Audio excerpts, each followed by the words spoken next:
பொன்னேரியில் விநாயகர் சதுர்த்தி தினத்தை முன்னிட்டு விநாயகர் சிலைகள் வைப்பதற்கும் கரைப்பதற்குமான ஆலோசனைக் கூட்டம் நடைபெற்றது. திருவள்ளூர் மாவட்டம் பொன்னேரியில் விநாயகர் சதுர்த்தி தினத்தை முன்னிட்டு சிலைகள் வைப்பதற்கான விதிமுறைகள் குறித்த ஆலோசனைக் கூட்டம் பொன்னேரி கோட்டாட்சி அலுவலக வளாகத்தில் நடைபெற்றது. பொன்னேரி சாராட்சி ரவிக்குமார் தலைமையில் நடைபெற்ற கூட்டத்தில் நாடு முழுவதும் விநாயகர் சதுர்த்தி விழா 27ஆம் தேதியன்று கொண்டாடப்பட உள்ளதை குறித்து பொன்னேரி கோட்டாட்சி எல்லைக்கு உட்பட்ட பகுதியில் விநாயகர் சிலைகளை நிறுவுவதற்கும் கரைப்பதற்கும் அனைத்து அனுமதிகளும் அரசாணை ஒன்றில் குறிப்பிடப்பட்டுள்ள வழிகாட்டுதல்களை கண்டிப்பாக பின்பற்ற வேண்டும் என்று அறிவுறுத்தப்பட்டது.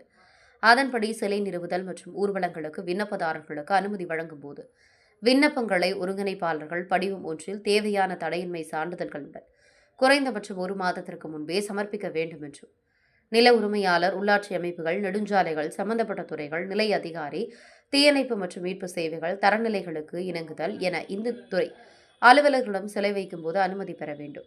அந்தந்த பகுதியில் உள்ள தமிழ்நாடு மின்சார வாரியம் அலுவலகத்தில் மின்சார விநியோக கடிதம் முறையாக பெற வேண்டும்.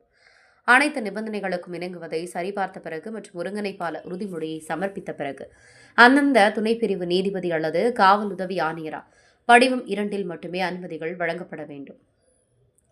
சுற்றுச்சூழலுக்கு உகந்த சிலைகளை பயன்படுத்துதல், சட்டவிரோதமாக மின்சாரம் திருடுவதை தவிர்ப்பது, பட்டாசுகளை வெடிக்க தடை மற்றும் காவல்துறையால் குறிப்பிடப்பட்ட நீரில் மூழ்கும்படி மற்றும் நேரத்தை பின்பற்றுதல் உள்ளிட்ட நிபந்தனைகளுக்கு உட்பட்டு மேலும் அனுமதி வழங்கப்பட வேண்டும் என்றும் 27 அன்று நடைபெறவுள்ள விநாயகர் சதுர்த்தி விழாவையொட்டி விநாயகர் சிலைகளை நிறுவுவதற்கு அனுமதி கோரும் அனைத்து விண்ணப்பங்களையும் பரிசீலித்து தீர்த்து வைக்குமாறு உட்கோட்ட நடுவர்கள், காவல் உதவி ஆணையர்கள் இதன் மூலம் அறிவுறுத்தப்படுகிறார்கள் எனவும் கூட்டத்தில் பொன்னேரி சாராட்சி ரவிக்குமார் ஆலோசனைகளை வழங்கினார்.